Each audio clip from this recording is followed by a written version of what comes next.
કોંગ્રેસના પેઢ નેતા ગણાતા હતા અહેમદ પટેલ, જેમના દીકરા ફૈઝલ પટેલે કોંગ્રેસમાંથી અલગ ગ્રુપ બનાવવા અંગેનું એક ટ્વીટ કર્યું છે। ફૈઝલ પટેલે અલગ ગ્રુપ મુદ્દે સોશિયલ મીડિયા એક્સ પર એક ટ્વીટ કર્યું છે, જેમાં લખ્યું છે કે નવા પક્ષ કોંગ્રેસ એપી નામ આગવા માંગે છે। કોંગ્રેસ એપી એટલે અહેમદ પટેલની વાત કરવામાં આવી રહી છે।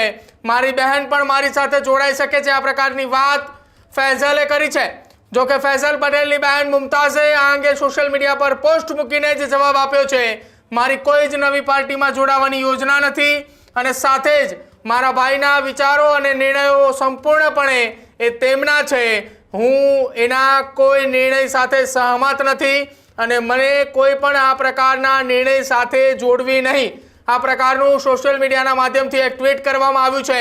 પરંતુ મહત્વની વાત એ છે કે જો કોંગ્રેસના દિગ્ગજ નેતા ગણાતા હતા અહેમદ પટેલે જ્યાં સુધી રહ્યા ત્યાં સુધી ગુજરાત કોંગ્રેસને તેમને જીવંત રાખી હતી। કોંગ્રેસની અંદર અનેક એવી ચર્ચાઓ હતી કે ગુજરાત કોંગ્રેસમાં અલગ અલગ ભાગલાઓ પડ્યા છે, પરંતુ અલગ અલગ ભાગલાઓ અને અલગ અલગ જૂથની વચ્ચે અહેમદ પટેલે ગુજરાતની અંદર કોંગ્રેસને જીવંત રાખી હતી અને હવે અહેમદ પટેલના પુત્ર ફૈઝલ પટેલે સોશિયલ મીડિયાના માધ્યમથી આ પોસ્ટ મૂકી છે અને પોસ્ટને લઈને ફરી એક વખત ચર્ચાઓએ જોર પકડ્યું છે કે શું ગુજરાત કોંગ્રેસની અંદરથી વિભાજિત થઈ કોંગ્રેસ એપી નામની પાર્ટી બનશે ખરા?